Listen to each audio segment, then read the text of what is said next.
Let me ask you a question. What is the weight of the universe if scientists can calculate that the weight of the Earth is approximately y kilograms, and the total weight of the solar system is about to be 1,030 kilograms as of 2025, based on data on the Hubble telescope and Gaia probe estimates. The weight of the Milky Way is about 1.5 trillion solar masses. Since we can step by step weigh these celestial bodies, can we then also calculate the weight of the entire universe? Next, let's see how scientists weigh the universe. We also hope this video can wash away the fatigue of your busy day. Watch quietly, listen quietly, and wish you sweet dreams. Speaking of weighing the universe, it isn't always as serene as the starry sky. When we truly began to weigh the universe, it directly led to a chilling truth. Theoretically speaking, you shouldn't exist, including me and our Earth. Even the universe itself shouldn't exist. It all started from a nearly impossible moment. A moment with a probability of only 1 in 1,010,123. This number is sometimes called the Penrose number, named after Nobel laureate Roger Penrose. It measures the astonishing order and precision our universe possessed at its birth. We all know that order and precision decay over time, like the ruins of an ancient city. Grand structures carved by immortals millennia ago, under the erosion of time, ultimately turn into rubble and dust. Penrose believed the universe should follow the same rule. Its inherent order and precision would continuously decay, just like those ancient cities in Egypt, China, and Mesoamerica. In his view, black holes are the ruins of the universe, the final destination of all things. Their all order and precision will completely yield to the endless abyss. In our universe, there are about YY protons, neutrons, and other similar particles. They still wander outside the abyss of black holes, holding on to their own order and precision. This makes our universe seem very special, like a divine artifact that never decays. When Penrose repeatedly worked through these numbers, he became convinced the universe must have been born with an incredible precision. Its initial entropy value incredibly low, with a probability of that astronomical number, 1 in YY. Yet this extremely large number is not the universe's only puzzle. Take antimatter, for example. It is the mirror image of matter. Once the two meet, they annihilate each other. Although the universe contains 1,080 protons, neutrons, and other matter particles, there aren't many antimatter particles. This is both fortunate and strange. If the Big Bang had produced equal amounts of matter and antimatter, they would have almost instantly annihilated each other, leaving not a trace behind. Yet, in our current cosmic models, we can't find any theory that fully explains why the universe has such a huge preference for matter. In fact, based on experimental results at the universe's birth, the quantities of both should have been equal. Everything should have been annihilated. You and I shouldn't exist. This universe shouldn't exist. But the universe is here. You and I are both here. But there's another prediction that worries physicists even more than the missing antimatter or the astonishing order at the universe's birth. That is the weight of the universe.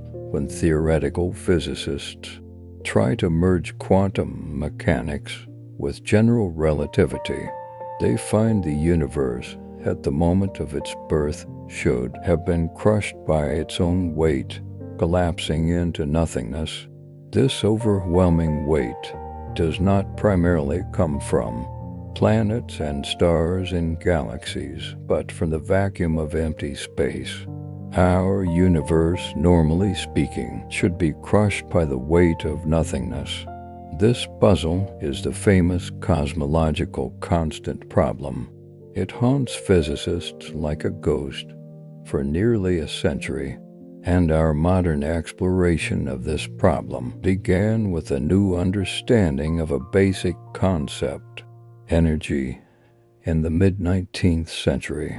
A German doctor named Julius von Meyer, by studying the relationship between human metabolism and environmental temperature, first clearly pointed out that whether it's the heat produced by the body burning food or the heat absorbed from the sun, they are essentially equivalent.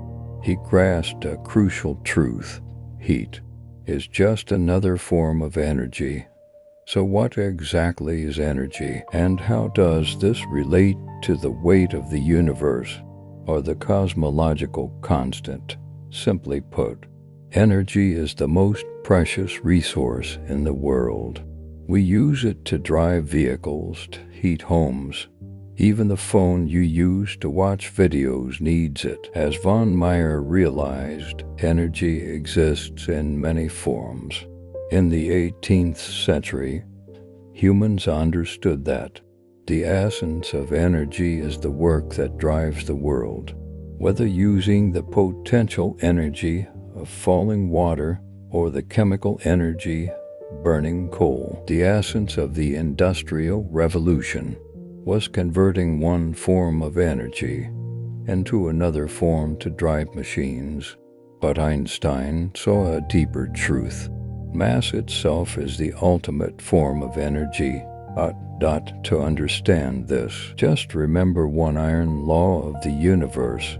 Nothing can exceed the speed of light. Now imagine if we made sprinter Usain Bolt continuously accelerate, approaching the speed of light. To accelerate, he must continuously consume energy, like food. But as he gets faster and faster, a strange phenomenon occurs. He finds it becomes incredibly difficult to increase his speed even a little more. What's stopping him? Where did the energy he consumed go? Einstein realized that this energy didn't disappear, but was converted into his inertia, his resistance to acceleration. The faster he goes, the greater his inertia becomes, until, at the threshold of light speed, his inertia approaches infinity. No amount of energy can push him beyond this limit. This thought experiment reveals an astonishing secret. Energy can be converted into inertia. So, when Bolt is stationary, what is his inherent inertia? It's his mass. Therefore, mass and energy are essentially the same thing. Einstein captured this idea perfectly with his immortal equation, E equals mc. It tells us that even a tiny bit of mass, m, multiplied by the square of the huge number c, the speed of light, can release catastrophic amounts of energy, E. Whether it's the explosion of a nuclear weapon or the light and heat in the sun's core, their power stemmed from this conversion of small mass into huge energy. And this would completely change the way we weigh the universe, because in Einstein's universe, gravity isn't just attracted to mass, it's attracted to all forms of energy. Light has no mass, but has energy, so it bends due to gravity when passing the sun. So when we ask how heavy the universe is, what we're really asking is how much energy it contains. And this includes the most mysterious part. the energy of the dark universe. So now it's time to weigh the universe. To answer this question, we must first define how big is the universe we want to weigh. Over 2,000 years ago, the ancient Greek Archimedes attempted to estimate the size of the universe. He didn't believe the universe was infinite, and in a book called the Sand Reckoner by calculating how many grains of sand the universe could hold, he arrived at a finite number, 1063. Although his method and estimate of the universe's size are wildly inaccurate by today's standards, his core idea was correct. We can use known physics and mathematics to measure this seemingly infinite universe. So what universe are we weighing today? We mean the observable universe. The universe was born 13.8 billion years ago. This means the light from the most distant places has traveled for at most 13.8 billion years. But it's not that simple.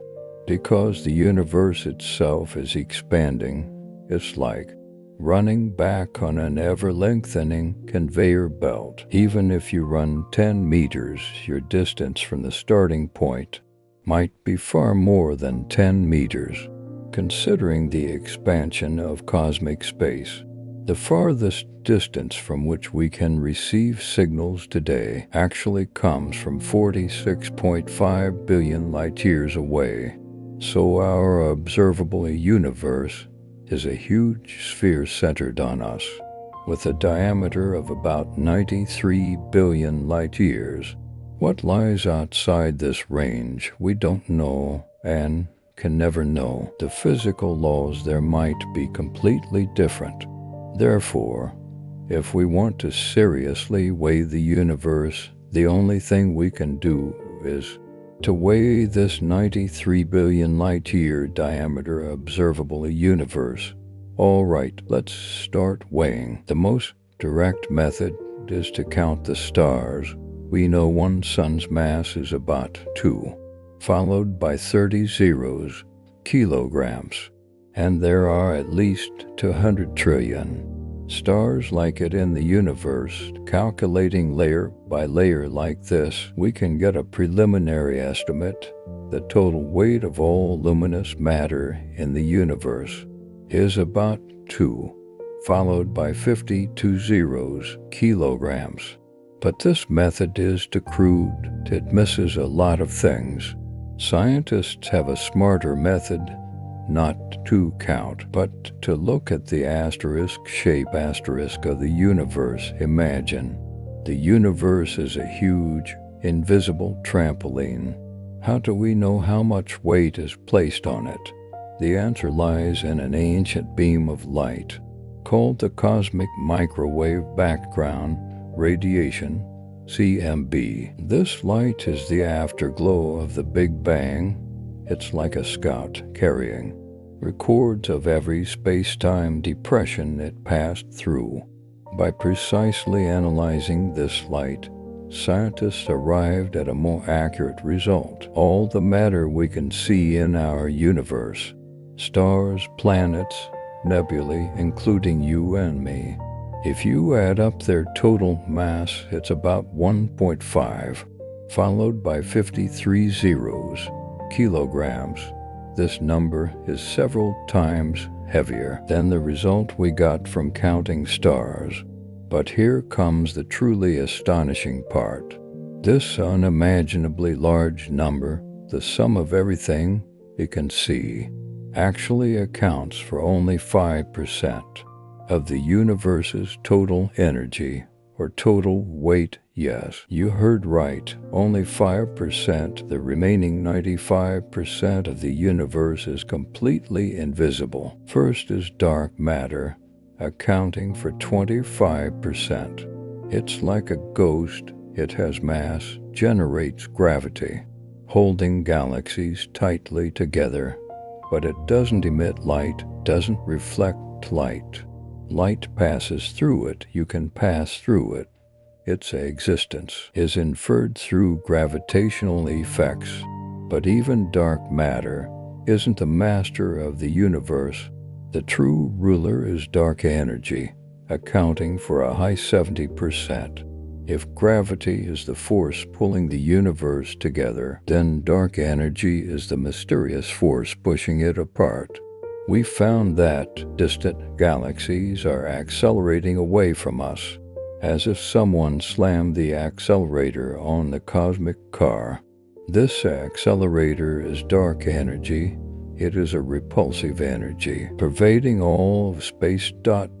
So the final ingredient list and weight of our universe looks like this: 5% ordinary matter, 1.5 xyd kilograms, 25% dark matter, about 5 times the ordinary matter, 70% dark energy, more than twice the combined total of ordinary matter and dark matter. Adding all three together, we finally get the true total weight of the universe, and this weight finally leads to the core mystery of our topic today. What exactly is this dark energy? All data point to a peculiar substance whose energy density is almost constant throughout the universe, as we will understand later. This is exactly the property one would expect for the energy of the vacuum. It turns out the vacuum is not empty. It is actually a perpetually boiling soup composed of virtual particles. These particles constantly appear and disappear out of nowhere, giving the universe weight, giving it energy. The energy of the vacuum has many names. In the early days of quantum mechanics, it was mostly called zero-point energy. Now, it's often called vacuum energy or the cosmological constant. They all point to the same thing. And what most scientists believe is the essence of dark energy. The dark energy contained in our observable universe is roughly equivalent to the energy of 46 trillion tons of TNT.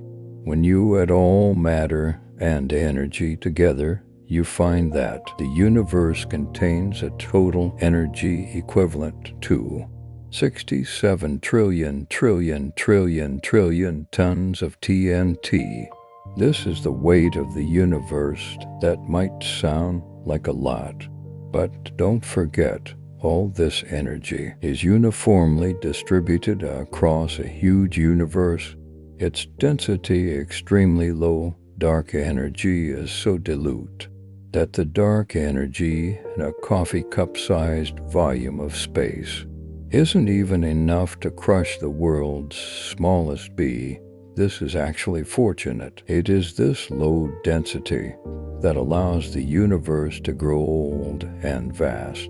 However, in the process of weighing the universe, we have stumbled upon one of cosmology's most huge puzzles, the cosmological constant problem. If you truly believe dark energy is the energy of the vacuum, then why is its amount so small? Because when we take seriously those well-tested physics theories, we find the zero-point energy should be enormous. Our universe should not be the gently evolving cosmos we see today. It should have been born a super heavyweight, crushed at the instant of its birth by its own vacuum weight, curved into nothingness in space-time, torn to shreds by gravitational tides, vanishing in the blink of an eye. Our universe should never have had the chance to grow old and vast. It should never have allowed intelligent life to evolve. It should never have allowed you to exist. But the universe did grow old and vast. It did allow you to exist. In fact, the universe isn't a heavyweight at all. It's not even a lightweight. So the question is, why is dark energy so small? Where did all the zero-point energy go? Why didn't it destroy the universe? Back in the 1920s in Germany, physicists were already fiercely debating whether zero-point energy, the energy of the vacuum itself, was real. One side, represented by physicist Otto Stern, argued zero-point energy was real. His calculations showed that only by considering the influence of zero-point energy could some experimentally observed phenomena be explained. The other side, represented by the famous Wolfgang Pauli, put forward a deadly rebuttal. Pauli pointed out that if zero-point energy truly existed and possessed the theoretically large energy, then the gravitational effects it produced would be catastrophic. Pauli immediately did a rough calculation and reached an astonishing conclusion.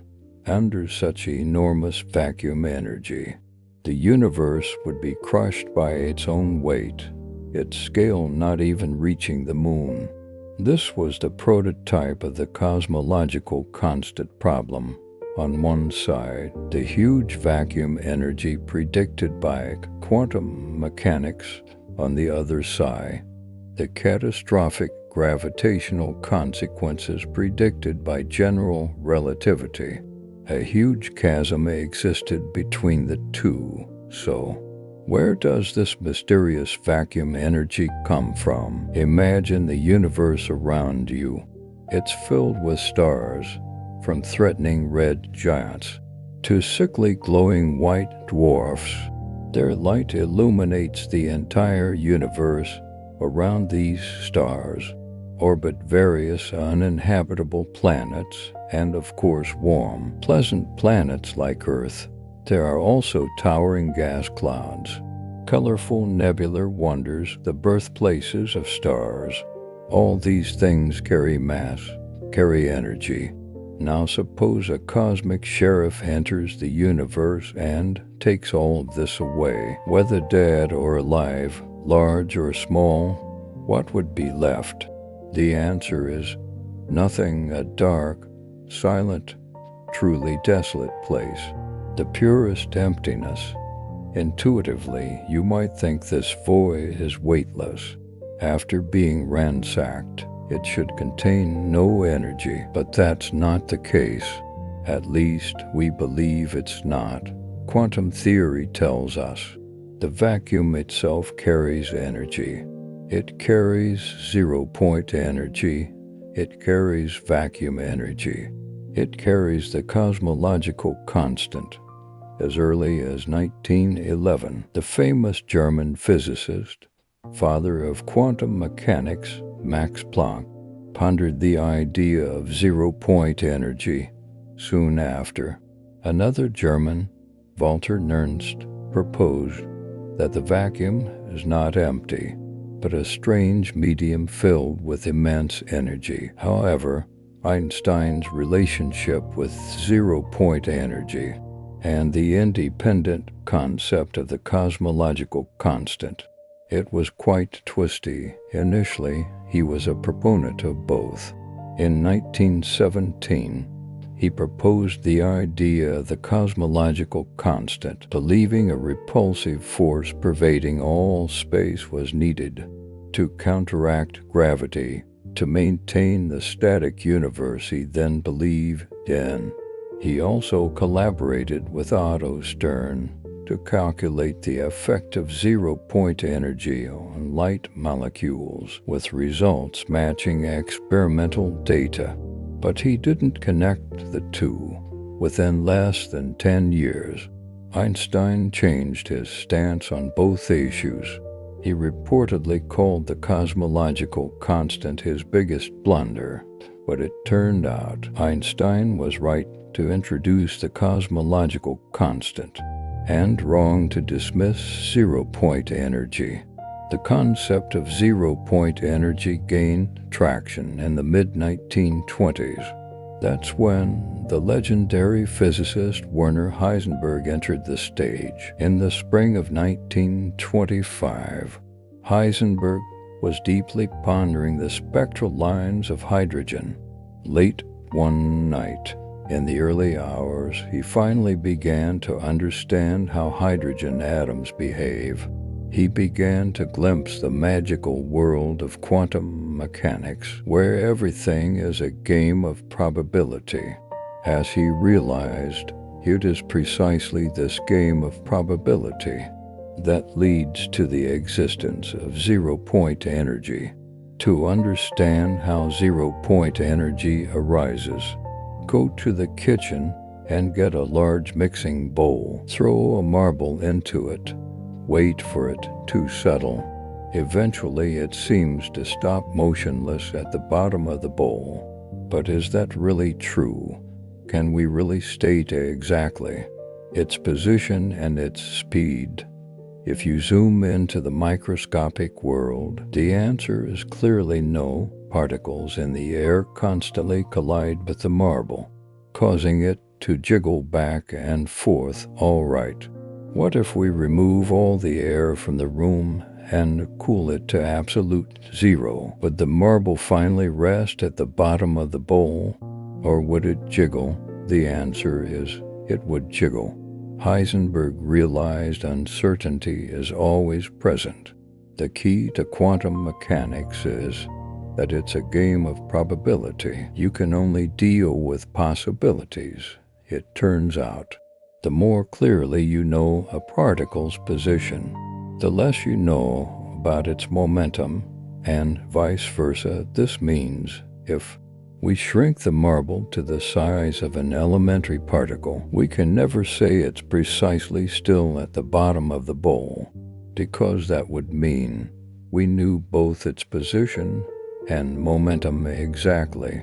Heisenberg's uncertainty principle and the laws of quantum mechanics tell us this is impossible. In the microscopic world, there must always be some jiggling.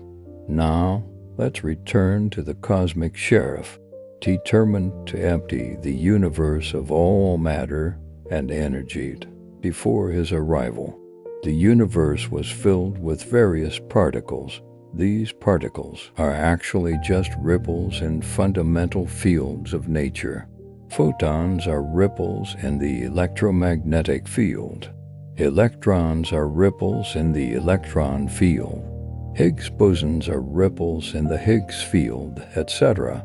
You can think of these fields as an ocean. Particles are waves on the sea surface. What the cosmic sheriff really wants to do is eliminate all the waves, all excitations of these fundamental fields.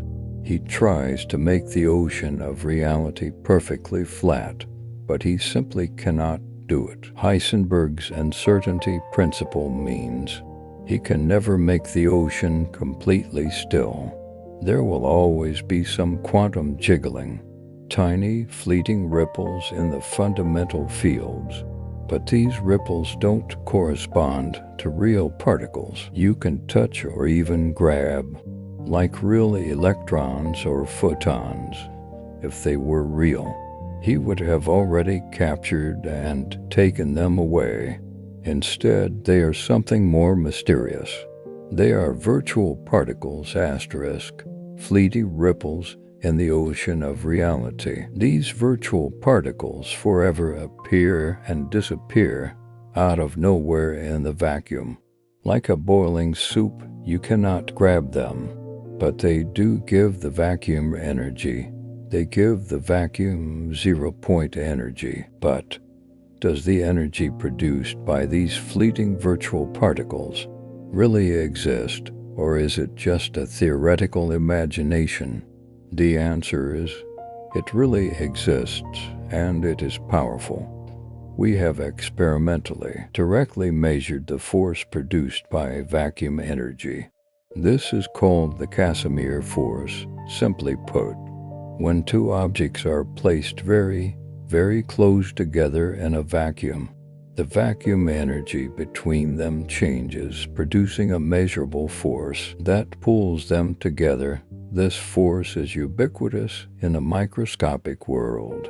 It's even one of the secrets behind geckos' ability to walk on walls.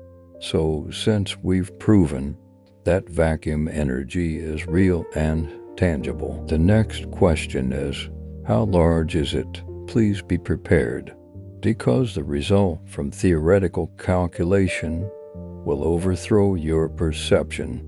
Let's calculate how much energy is hidden in a coffee cup-sized volume of vacuum according to the core law of quantum mechanics, the Heisenberg uncertainty principle. Energy and scale are inversely related. The smaller the spatial scale you observe, the greater the energy you can detect. It's like using a microscope. The higher the magnification, the more detailed and intense the features you see. Physicists use this very principle to calculate vacuum energy. They imagine space as composed of countless tiny energy packets. The smaller the scale we can probe, the greater the energy in each packet. So, how small a scale should we probe? Let's first go back to the scale used by physicist Pauli in the 1920s, about the size of an atomic nucleus. Calculating at this scale, the result is already astonishing enough. The energy contained within a coffee cup-sized vacuum is enough to instantly vaporize all the oceans on Earth. But we shouldn't stop there. Nearly a century has passed since Pauli did his calculation in a Hamburg cafe. Physics has long since advanced. The technology we've developed allows us to probe deeper into the microscopic structure of the universe. In tunnels under the mountains on the Swiss-French border lies the Large Hadron Collider, LHC. This is CERN's most advanced particle accelerator. This machine, by smashing subatomic particles together at near light speeds, recreates the instant of the universe's birth.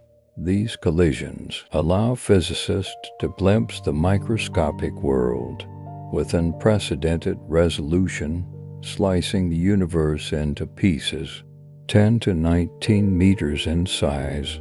This is 10,000 times smaller than an electron, and 10,000 times smaller than the puzzle pieces Pauli imagined. When you slice the universe into such small pieces, you find virtual particles appearing and disappearing every moment, with time intervals as short as 1/100,000th of 1/100,000th of a nanosecond, filling the vacuum with immense ambient quantum energy. According to this estimate, the energy contained in a coffee cup-sized vacuum is enough to blow up an entire planet, and not just once, over 100 million times, enough to erase every planet in an entire galaxy. The collisions in the CERN tunnels represent a cutting edge of experimental physics today. This is limited by our technology and, of course, funding. But there's no reason to believe physics cannot go beyond this. With better machines, we can imagine probing even deeper into the microscopic world, resolving the universe at even smaller scales. So how far should we go? We can imagine slicing the universe into pieces as small as the Planck length. This is over 100 trillion times smaller than the scale probed at CERN. The Planck length is the distance at which the fabric of space-time itself begins to lose meaning, as it is swamped by quantum effects. If we attempt to slice the universe into pieces smaller than the Planck length, the very concepts of space and time began to break down. But even a tiny box of Planck length size is enough to cause worrying. If we slice the universe into pieces this small, we find that a coffee cup-sized vacuum would contain a googol 10,100 gigajoules of energy. This is enough to blow up every planet and star in the observable universe over and over and over again, more than 1 trillion times. Of course, this is still just a cutoff point. If we could somehow continue deeper, the energy would be infinite.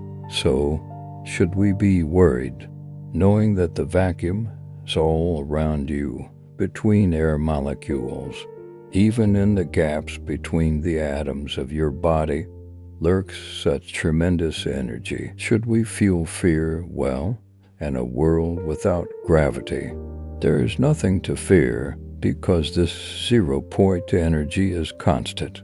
The vacuum energy density is the same everywhere. This is why we sometimes call it the cosmological constant. To make weapons that destroy planets and galaxies, you need energy asterisk differences asterisk ... gradients in energy density to produce forces. The true ground state vacuum energy density of our entire universe is constant across all space. No gradients. You couldn't even crush a grape with it, let alone a galaxy without gravity. This vacuum energy would be inaccessible to you, but with gravity, well, that's a completely different story.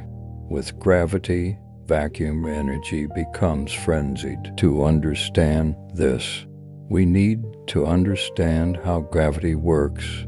Einstein told us, gravity is fundamentally different from other basic forces. In a sense, it isn't a force at all. Gravity is actually the asterisk shape asterisk of space-time, and this shape is molded by the energy contained within space-time.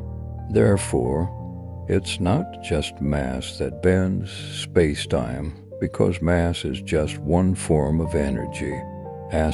All asterisk forms of energy bend the space-time around them, creating the warped shape we perceive as gravity. 0-point energy is no exception. Vacuum energy, the cosmological constant, whatever you call it, even if it's the same everywhere, will bend the shape of space-time, and of course, the more of this energy you have, the more space-time should be bent. This is why Pauli claimed the universe wouldn't even reach the moon. He calculated the energy density in the vacuum and deduced how much this would curve space-time. He quickly found space-time would be completely curled back, making the observable region unable to extend even to the moon. But we've seen Pauli underestimated the vacuum energy. He was limited by the experimental physics of his era. Current estimates suggest there is so much energy in the cosmic vacuum that it should be crushed by its own weight, curved into nothingness. It shouldn't even extend beyond the atoms on the tip of your nose, let alone the moon. But now, we must state the obvious fact. The universe does extend beyond the tip of your nose. In fact, it extends 1 billion trillion times farther than the distance to the moon.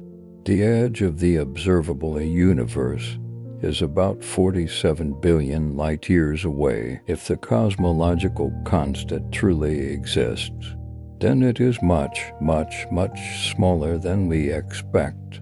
It should be smaller than theoretical predictions by over a googol times. The energy stored in a coffee cup-sized vacuum is absolutely not enough to destroy a planet or star. It isn't even enough to crush the world's smallest insect. This is the cosmological constant problem. Our best, most trusted fundamental physics theories combined predict the universe should be crushed by zero-point energy, by a cosmologically constant that is terrifyingly large. Our universe simply should not exist, yet the weight of the vacuum is far less than we expect. Why? This huge contradiction was formally laid out in the 1960s by a Soviet physicist. He was Yakov Zeldovich. By that era, physicists had in their hands two powerful theoretical tools: general relativity and quantum field theory. Zeldovich was the first to systematically combine these two theories to examine the vacuum energy problem. Using quantum field theory, he clearly depicted the vacuum as a perpetually boiling soup of virtual particles. Then he used general relativity to calculate the gravitational effects produced by this soup. His calculations were more precise than his predecessor Pauli's, and more astonishing. The theoretical vacuum energy was enough to curve the universe into nothingness. At the very moment of its birth, Zeldovich keenly realized this wasn't just a calculation error, but a profound crisis in our most basic understanding of the physical world. In 1967 and 1968, he clearly pointed out that clarifies the huge discrepancy between the observed cosmological constant vacuum energy and the theoretical value would have a fundamental, revolutionary impact on basic physics. Starting from him, the cosmological constant problem formally became a dark cloud in the sky of modern physics. So what can we do? Perhaps we should take an empirical approach to the cosmological constant problem. The cosmological constant, i.e., the energy of the vacuum, is simply the value we measure. If it's small, then it's small. Who cares about Zeldovich and quantum field theory's predictions? Who cares about Pauli and his peculiar café calculation? Maybe nature simply doesn't operate that way. But this isn't satisfying. The pursuit of science is to reveal how the universe operates, and a vast amount of empirical data points to a microscopic world described precisely by quantum field theory. The relativistic quantum mechanics developed after World War II. After so many experimental successes, we cannot easily discard it. Then there's general relativity, the pinnacle of Einstein's genius, describing gravity as the shape of space-time, accurately predicting peculiar phenomena like light bending around the sun and the precession of Mercury's perihelion. It too has massive data support, even increasing to this day. The detection of gravitational waves by LIGO in 2015 added another medal to its honor, but these two pillars of 20th century physics combined predict a universe that should be instantly destroyed by the overwhelming weight of the vacuum, by an enormously large cosmological constant, by zero-point energy, as Zeldovich realized over 50 years ago. We have clearly misunderstood something very important. The cosmological constant problem is a huge crisis in our understanding of fundamental physics. Its resolution promises to bring something profound, a cataclysmic change in our understanding of how the universe truly operates. Another similar example is the famous black hole information paradox. in which Zeldovich also participated. That problem is what happens to all the information you throw into a black hole. Does it disappear, violating quantum mechanics laws, or does it survive? If it survives, where does it go? Like the solution to the cosmological constant problem, the answers to these questions are expected to reveal some deep mysteries about the fundamental structure of our physical world. Therefore, theoretical physicists have been searching for a solution to the cosmological constant problem. In the half-century since Zeldovich articulated the problem in modern terms, many solutions have been proposed, but many have also faded away. A common thread is to assume that the cosmological constant calculated by Zeldovich is only part of the story, i.e., elementary particles contribute an overwhelming huge vacuum energy. But there is another part, a constant from some hitherto hidden microscopic sector that exactly cancels out the part found by Zeldovich. How and why it can cancel with such astonishing precision is the key to this puzzle. It's like balancing the weight of a trillion suns with an accuracy reaching the mass of a single electron. The most popular idea utilizes the multiverse, i.e., our observable universe is just one among many possible universes, each with a different overall cosmological constant value. And perhaps other fundamental constants also differ. In most regions of the multiverse, the balance is off. The overall cosmological constant is huge and overwhelming, but in some rare corners of the multiverse, this balance works perfectly.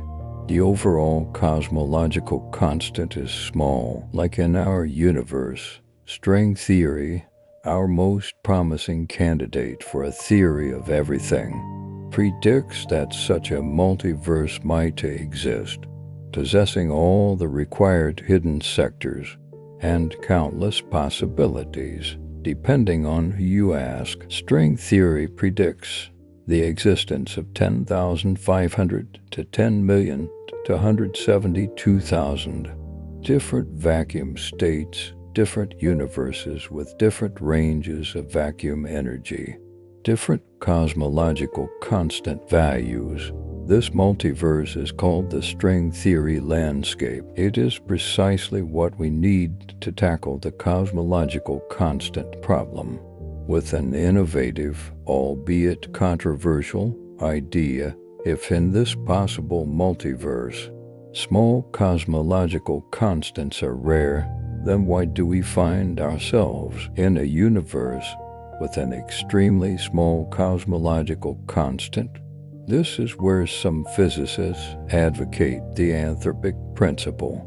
The idea is that those universes with large, overwhelming cosmological constants are uninhabitable because of the huge weight of the vacuum. If the cosmological constant is large and positive, the universe would be rapidly torn apart.